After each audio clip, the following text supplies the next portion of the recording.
दो स्पेसिफिक चीजें बार बार आ रही हैं अजय, और मैं चाहूंगा स्पेसिफिक जवाब। नहीं, मैं एक अंतिम बात कहना चाहूंगा जल्दी से। इलेक्शन कमिश्नर्स और तमाम अधिकारी कान खोलकर सुन लें, ये भारतीय लोकतंत्र है, ये दलाल मीडिया का लोकतंत्र नहीं है। छोड़ेंगे नहीं, एक एक का हिसाब लेंगे, एक को नहीं छोड़ेंगे। ये ध्यान रखिएगा, ये भारतीय लोकतंत्र का देश है, लोकतांत्रिक देश है, गांधी का देश है। ओके, अजय आलोक, एक को भी नहीं छोड़ेंगे, और जो बचा रहे हैं उनको भी नहीं छोड़ेंगे। अजय आलोक, अजय एकदम, और ये दो स्पेसिफिक चीजों पर बोलिएगा। एक, डिजिटल कॉपी वोटर लिस्ट की क्यों नहीं दी जा रही है, और ये 45 दिन में डिलीट क्यों कर रहे हैं भाई सीसीटीवी के वीडियो? बिल्कुल, दोनों का स्पेसिफिक जवाब देता हूं। आलोक भाई ने बिल्कुल ठीक कहा, ये गांधी का देश है, ये गैंडियों का देश नहीं है। और गांधी का देश गांधी के संविधान से ही चलेगा, आपके हिसाब से, परिवार के हिसाब से नहीं चलेगा। आर्टिकल पीपल रिप्रेजेंटेशन एक्ट 1950 कहता है कि अगर चुनाव के रिजल्ट्स में कोई भी आपको गड़बड़ी का अंदेशा हो, किसी पॉलिटिकल पार्टी को, किसी भी कैंडिडेट को, वो 45 दिन के अंदर हाईकोर्ट तथ्यों के साथ जा सकता है। इसीलिए इलेक्शन कमीशन ने ये रूल बनाया कि 45 दिन के बाद वीडियो एविडेंस डिस्ट्रॉय कर देंगे। क्या गलत है? कोई गलती है? और सबूत बाद में आए, मान लीजिए सबूत बाद में आप जाएंगे, गड़बड़ी का सबूत बाद में मिला तो ठीक है, संविधान संशोधन 2 महीने 3 महीने 6 महीने बाद मिला तो संशोधन करते हैं। 60 साल में बैठी हुई पार्टी से पूछते हैं संविधान संशोधन क्यों नहीं किया? तो 45 दिन में कर दिया तो इनको दिक्कत हो रही है। अब आते एक मिनट, आलोक जी मैं आपके बीच में नहीं बोल रहा था, अगर डिबेट चाहते हैं मैं आपका सम्मान करता हूं, हम लोग एक मुझे केवल ये बताइए, केस जो चलता है वो 10-10 साल तक चलता है ना? एविडेंस आप 45 दिन के अंदर दे सकते हैं। मैं फिर कह रहा हूं, चलने दीजिए ना 10 साल। अरे भाई, केस 10-10 साल चलता है। अब वो भी नहीं चलेगा ना भारतीय न्याय संहिता के हिसाब से। चलेगा 3 साल में आप चलाना ही नहीं चाहते। लालू यादव की तरह 22 साल में जजमेंट नहीं आएगा। पिछले बिहार के चुनाव के अभी भी हाईकोर्ट में चल रहे हैं। ऐसे नहीं होता, एक एक करके मैंने 9 से 10 केस हाईकोर्ट में अभी भी चल रहे हैं कि नहीं चल रहे? जवाब सुनिए आलोक भाई, क्या इतना हड़बड़ी है? बेचैनी नहीं है राहुल गांधी की तरह, आप तो संयम आदमी हैं। सुनिए, चुनाव आयोग क्या करता है? चुनाव आयोग की निष्पक्षता की बात कर रहे हैं। 1991 ले चलते हैं, 12वीं पास नहीं जाएंगे इतिहास में। चुनाव आयोग इन्होंने नहीं बनाया, बात करो तो इतिहास में जाना पड़ेगा। 1991 कोई आरएसएस बीजेपी नहीं थी उस वक्त। उस टाइम पे क्या हुआ था? गुप्ता, उसके बाद 4 सरकारें आ गई हमारी। भाई अगर हिम्मत है तो सुनिए, हमारी 4 सरकारें आ गई। गलत बात है ना? अब आप कहो जो उस समय डिस्कशन करो जब इलेक्शन कमीशन था। वर्तमान में डिस्कशन नहीं चाहती है सरकार। एक बार भी नहीं टोका। चुनाव आयोग कैसा था? क्योंकि आप ही ने बनाया चुनाव आयोग। कहते हैं ना कि भारत का निर्माण हमने किया, चुनाव आयोग आपने बनाया। नियम था चुनाव आयोग का कि अगर कोई कॉन्स्टिट्यूंसी में एक कैंडिडेट मर जाए या किसी कारण उसकी मृत्यु हो जाए तो उस कॉन्स्टिट्यूंसी का इलेक्शन पोस्टपोन कर देते हैं।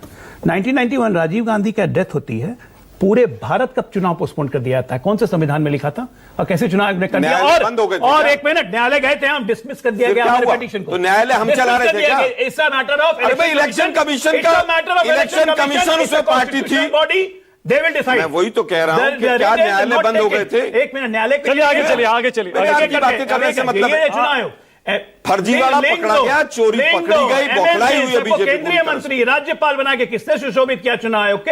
ये मुझे बोलने की जरूरत नहीं है। हजारों करोड़ कौन सा जज था जो महिला ने आरोप लगाए थे? वो जज कहां है? राज्यसभा को जज, अरे जज कहां है? रिकॉर्ड आपके नाम पर। वो महिला कहां है? क्यों बीच में बोल रहे हैं? मैं आपके जवाब सुना उस महिला का भी कोई ढंग से वास्ता था? राहुल गांधी कितने बड़े अज्ञानी हैं। अज्ञानी क्या क्या, ज्ञान तो है, ब्रेनशिप निकल गई है। देखिए यार, ये व्यक्तिगत आरोप मानक जी, व्यक्तिगत आरोप लगाना बंद कीजिए। व्यक्तिगत आरोप एलओपी के ऊपर कहना कि मोदी जी चौथी पहले, वो व्यक्तिगत नहीं है। राहुल गांधी को ज्ञान करता हूं, पर्सनल नहीं है। लेकिन मैं बता रहा हूं, फेजेस ऑफ इलेक्शन झूठ बोलते हैं। आलोक जी ने भी कहा फेजेस ऑफ इलेक्शन कि 6-7 फेज में क्यों करवाते हैं? पहले तो एक ही फेज में हो जाता था। पहला चुनाव 1951 कितने दिन में हुआ था? याद है आलोक शर्मा? बताइए यार, 51 की तुलना आज क्यों? एक मिनट, पहले सोचेगी किसके अंदर बुद्धि है और किसके अंदर बुद्धि नहीं। First election was conducted in 4 months. यार 51 में अब आते हैं डिजिटल एपिक। डिजिटल एपिक मैं कोई नहीं छोड़ रहा हूं, डिजिटल एपिक पे आते हैं। आज की तारीख में एक व्यक्ति का 3 जगह एपिक नंबर हमने पाया। तेजस्वी यादव इसके लाइव एग्जांपल है, दोनों अपने हाथ से दिखाया। चुनाव आयोग ने इसकी व्यवस्था की कि इस एपिक नंबर को डिजिटल करेंगे। अब इसी बिहार चुनाव से करेंगे। आज के हर न्यूज़पेपर की प्रमुख खबर है कि विद इन 30 सितंबर अब या 15 अक्टूबर तक, चुनाव के पहले, बिहार के एक मतदाता को, लीगल मतदाता को हम नया चुनाव आईडी कार्ड देंगे जिसका एपिक नंबर डिजिटल होगा। इसका मतलब कि कोई बिहार का आदमी अगर मद्रास जाके और या जाके मुंबई जाके बसता है, उसका सिर्फ स्थानांतरण होगा, एपिक नंबर चेंज नहीं होगा। यानी अभी तक नहीं चुनाव था, आयोग ये के व्यवस्था नहीं पास थी, नहीं थी। डिजिटल वोटर लिस्ट की कॉपी नहीं है। नहीं थी, इसी इसका मतलब ये ना हुआ। ओके आशुतोष, इसका all मतलब right. ये हुआ आशुतोष। आप डिजिटल देने जा रहे हैं, उसमें दिक्कत है। कैसे इलेक्शन कमीशन को बचा रहे हैं? हम क्यों बचाएंगे मतलब इलेक्शन कमीशन बीजेपी को? वाले पागल हुए अरे हम इलेक्शन क्यों कमीशन को बचाएंगे? बचाने के लिए। पागल आप, आपकी मूर्खता को चिंता expose कर मत रहा हूं। कीजिए, फेज वाइज लोकतंत्र आपकी है ये। एक मिनट, एक फेज को वाइज नहीं आपके- छोड़ेंगे। अरे आपको नहीं छोड़े एक को जेल भेजेंगे जिन्होंने ये लोकतंत्र लठैत की वाली हत्या भाषा की है। है। ये देखिए ध्यान रखिएगा। इनकी एक और नेता है भविका कपूर, वो ट्वीट करती हैं, मेरा खून खोल रहा है राहुल गांधी को देखने के बाद कैसे उन्होंने इलेक्शन कमीशन को एक्सपोज किया। ये कोई दूसरा देश होता तो जनता आग लगा देती इलेक्शन कमीशन के ऑफिस को और इलेक्शन कमिश्नर को रोड पे खींच के मारती, जैसे ये कह रहे हैं। ये क्या ये अराजकता फैलाने की कोशिश है? अभी इन्होंने सुप्रीम कोर्ट के बारे में बोला, एक मिनट सुप्रीम कोर्ट के बारे में ऐसी कमेंट दी।